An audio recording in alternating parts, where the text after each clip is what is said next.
खाते बंद करा देंगे, उसका पैसा छीन लेंगे। मोदी ने हर गांव में बिजली पहुंचाई। ये आपके घर में बिजली कनेक्शन कटा के फिर अंधेरा कर देंगे। मोदी घर घर पानी पहुंचा रहा है।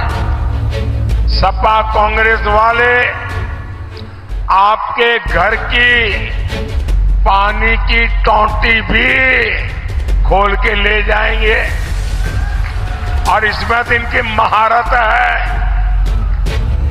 क्या आप लोकसभा चुनाव 2024 के लिए 5 चरणों का मतदान संपन्न कराया जा चुका है। 25 मई और 1 जून को छठे और 7वें दौर का मतदान कराया जाना है। नतीजे 4 जून को आएंगे। बचे हुए चुनाव प्रचार के लिए प्रधानमंत्री नरेंद्र मोदी उत्तर प्रदेश के श्रावस्ती में एक चुनावी जनसभा को संबोधित करने पहुंचे थे। यहां पीएम मोदी ने सपा और कांग्रेस समेत विभिन्न विपक्षी दलों पर जमकर निशाना साधा। मोदी कहते हैं, घर घर का पानी पहुंचा रहा हूं। सपा कांग्रेस वाले आपके घर से पानी की टोटी भी खोलकर ले जाएंगे। प्रधानमंत्री मोदी कहते हैं, इंडी गठबंधन में कैंसर से बुरी बीमारियां हैं। ये फैलते फैलते पूरे हिंदुस्तान को तबाह कर देंगी। इंडी गठबंधन में 3 भयंकर बीमारियां हैं, जिससे देश को सावधान रहना जरूरी है। लोकसभा चुनाव में मत प्रतिशत को लेकर चुनाव आयोग को घेरने में विपक्ष कोई कोर कसर नहीं छोड़ना चाहता। ऐसे में अब जब यह मामला सुप्रीम कोर्ट तक पहुंच गया है, हाल ही में मीडिया में अचानक सुर्खियां बटोरने के बाद अब कांग्रेस ने इस पर सवाल उठाया है। मीडिया रिपोर्ट्स के अनुसार कुल मिलाकर 1.07 करोड़ के इस अंतर के हिसाब से प्रत्येक लोकसभा सीट पर 28,000 की वृद्धि होती है, जो कि बहुत बड़ा नंबर है। यह अंतर उन राज्यों में सबसे ज्यादा है जहां बीजेपी को अच्छी खासी सीटों के नुकसान होने की गुंजाइश है। आखिर यह हो क्या रहा है? ऐसे में कांग्रेस के नेता पवन खेड़ा ने भी इस पर अपनी प्रतिक्रिया दी है। पिछले 4 चरणों के चुनाव में जिस तरह से जो रियल टाइम डेटा आंकड़े आए हैं, वोटिंग कितनी हुई है उसके, और उसके बाद जो फाइनल फिगर आया है, 2 उसमें सवाल उठते हैं। एक तो फाइनल फिगर लाते लाते चुनाव आयोग को 10 से 11 दिन क्यों लगे। दूसरा, फाइनल फिगर और रियल टाइम फिगर में 1,07,00,000 वोटों का अंतर 380 के लगभग सीटों पर कैसे आया। ये इतिहास में, चुनावों के इतिहास में कभी नहीं हुआ, पहली बार हुआ। इसलिए लोगों के मन में एक चिंता है, संशय है चुनाव की प्रक्रिया को लेकर, और इस संशय को, इस शक को दूर करने की जिम्मेदारी सबसे पहले चुनाव आयोग की है। हम बार बार ये सवाल उठा रहे हैं क्योंकि पूरे देश में हर वोटर को चिंता है कि हो क्या रहा है, क्या कोई धांधली हो रही है, क्या कोई गड़बड़ हो रही है, क्योंकि कई सवाल पहले भी अनुत्तरित रहे हैं। सबसे बड़ा सवाल था कि जो मिसिंग ईवीएम्स हैं और लाखों की संख्या में हैं, वो मिसिंग ईवीएम्स कहाँ हैं। ये चुनाव आयोग से हमने पूछा, बार बार पूछा, लेकिन कोई जवाब नहीं आया। तो इसलिए ये शक जो लोगों के मन में आ रहा है, ये जायज शक है, ये जायज सवाल है, और इनका जवाब देना चुनाव आयोग की जिम्मेदारी है। उत्तर मध्य प्रदेश के पूर्व मुख्यमंत्री और पीसीसी चीफ कमलनाथ ने भी मामले पर सोशल मीडिया पर अपनी प्रतिक्रिया दी है। अपने सोशल मीडिया अकाउंट एक्स पर उन्होंने लिखा, देश में चल रहे लोकसभा चुनाव में रियल टाइम मतदान और बाद में निर्वाचन आयोग द्वारा जारी संशोधित मतदान के आंकड़ों में अब तक 1.07 करोड़ वोटों की वृद्धि हुई है। रियल टाइम और संशोधित आंकड़ों में वोटों की इतनी बड़ी वृद्धि अभूतपूर्व एवं चौंकाने वाली है। इसको अच्छी तरह देखिए, financial times of London. This story would bring down any government. This is direct theft by a man who has been protected again and again and again by the Prime Minister of India. पहले हमने 20,000 करोड़ रुपए की बात की थी और सवाल पूछा था ये पैसा किसका है। अब पता लगता है 20,000 करोड़ का फिगर गलत था, उसमें 12,000 करोड़ और ऐड हो गए हैं, तो अब टोटल फिगर 32,000 करोड़ का हो गया है। अदानी जी इंडोनेशिया में कोयला खरीदते हैं और जब तक वो कोयला हिंदुस्तान पहुंचता है उसका रेट बदल जाता है, डबल हो जाता है। ऐसे तकरीबन 12,000 करोड़ रुपए अदानी जी ने हिंदुस्तान की जनता के पॉकेट से निकाला है। बिजली देश में एक बार फिर अडानी को लेकर कोहराम मचा हुआ है। बता दें कि विदेशों से घटिया कोयला सस्ते दामों में खरीदकर उसे महंगे दामों में भारत में खपाने को लेकर 12,000 करोड़ रुपए घोटाले का आरोप राहुल गांधी व्यवसायी अडानी पर लगाते हैं।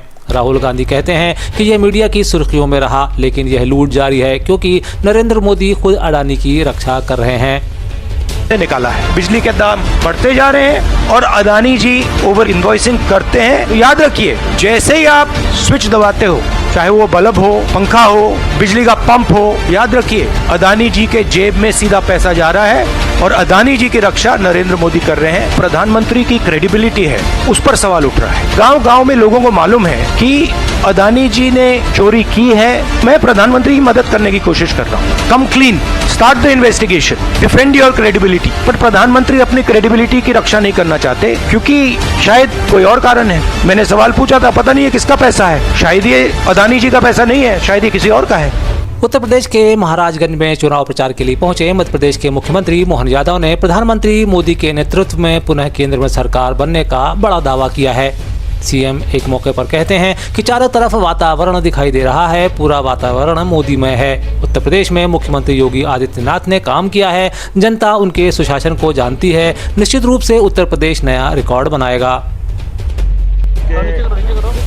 गोरखपुर क्षेत्र में महाराजगंज लोकसभा में मेरे मित्र पंकज चौधरी जी भारत सरकार के यशस्वी मंत्री के चुनाव क्षेत्र में आया था।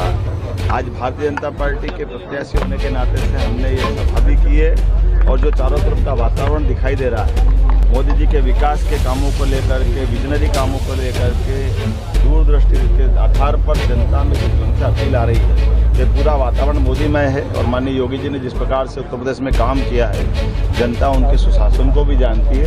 तो योगी मोदी की जोड़ी में निश्चित रूप से उत्तर प्रदेश एक नया रिकॉर्ड बनाएगा और माननीय पंकज चौधरी जी भारी मतों से जीतेंगे। मैं उनको शुभकामना भी देता हूँ। लोकसभा चुनाव के अंतिम चरण के मतदान से पूर्व अब भी नेताओं के बीच जुबानी जंग जारी है। मध्य प्रदेश के पूर्व मुख्यमंत्री और भाजपा नेता शिवराज सिंह चौहान ने अब केजरीवाल पर निशाना साधा है। उन्होंने कहा, जो दूसरों को ठगे वो ठग, लेकिन जो अपनों को ठगे वो महाठग। नेताओं की एक श्रृंखला है जिसमें अरविंद केजरीवाल ने धोखा दिया है। इस दौरान वे कुमार विश्वास और स्वाति मालीवाल का भी नाम गिनाते हैं। और केजरीवाल अब तक कोई सगा नहीं जिसको केजरीवाल ने ठगा नहीं। केजरीवाल न केवल करप्शन वाल है बल्कि नटवर लाल भी है। जो दूसरों को ठगे वो ठग, लेकिन ये जो अपनों को ठगे वो महाठग। किस किस को नहीं ठगा? आदरणीय अन्ना हजारे जी, प्रशांत भूषण जी, वो बहन इल्मी, पहले एक श्रृंखला है नेताओं की जिनको केजरीवाल ने धोखा दिया है। ये केवल संयोग नहीं है। कुमार विश्वास के साथ क्या किया, योगेंद्र यादव के साथ क्या किया, कितने लोगों को केजरीवाल ने प्रताड़ित करके एक तरफ कर दिया। और अब स्वाति मालीवाल का नंबर है। मैं एक ही सवाल केजरीवाल से पूछना चाहता हूं, स्वाति मालीवाल वाले मामले में बोले क्यों नहीं? पहले तो बड़ा जोश में बयान दिया था संजय सिंह ने, गलत हुआ है और सख्त एक्शन लेंगे, लेकिन अपने पीए पे बोल क्यों नहीं रहे? चुप चुप बैठे हो, जरूर कोई बात है। घोटालों की चाबी क्या वैभव के पास है? अपमानित किया तुमने एक बहन को, एक बेटी को, और बहन और बेटी का अपमान जनता सहन नहीं करेगी।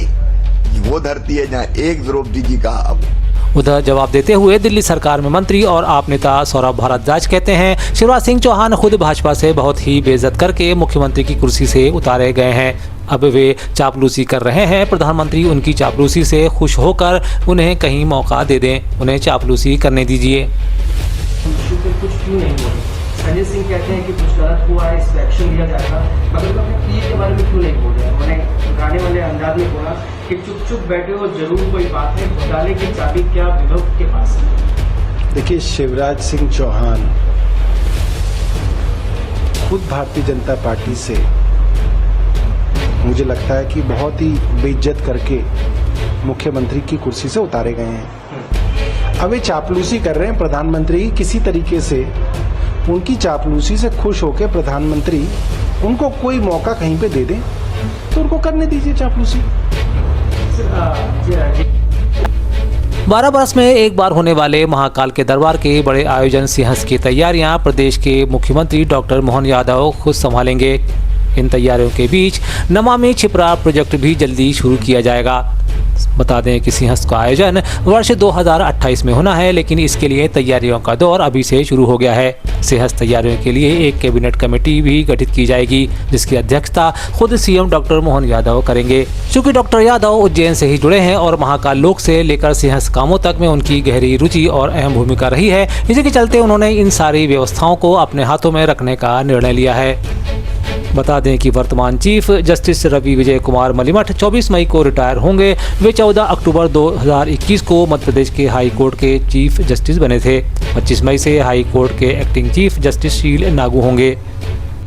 कांग्रेस से भाजपा में शामिल हुए अक्षय कांतिवम की परेशानियां कम होने का नाम नहीं ले रही हैं। अब शहर कांग्रेस ने अक्षय के पोस्टर लगवा दिए गए हैं। इन पोस्टर्स में वांटेड लिखा गया है। बता दें कि अक्षय का धारा 307 के मामले में वारंट निकल चुका है। शहर कांग्रेस का कहना है कि अक्षय को गिरफ्तार करने के बजाय पुलिस उसे ही सुरक्षा दे रही है। शहर कांग्रेस के कमेटी कार्यवाहक अध्यक्ष देवेंद्र सिंह यादव ने बताया कि अक्षय बम की गिरफ्तारी को लेकर कांग्रेस ने इनाम घोषित किया है।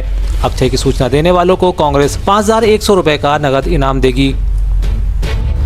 एमपी हाई कोर्ट में पदस्थ जस्टिस शील नागू को प्रदेश का अगला एक्टिंग चीफ जस्टिस नियुक्त किया गया है। राष्ट्रपति से उनके नाम को मंजूरी मिलने के बाद बुधवार को केंद्र सरकार के डिपार्टमेंट ऑफ जस्टिस से अधिसूचना भी जारी कर दी गई है। लोकसभा निर्वाचन 2024 के लिए मतगणना की तैयारियों को शुरू कर दिया गया है। इसी क्रम में आज जबलपुर के श्री हुकुमचंद यादव शासकीय नवीन आदर्श स्नातक महाविद्यालय नालंदा में कलेक्टर अनूप कुमार सिंह ने नवीन आदर्श महाविद्यालय पहुंचकर चारों विधानसभा क्षेत्र के लिए होने वाली मतगणना की तैयारियों का निरीक्षण किया।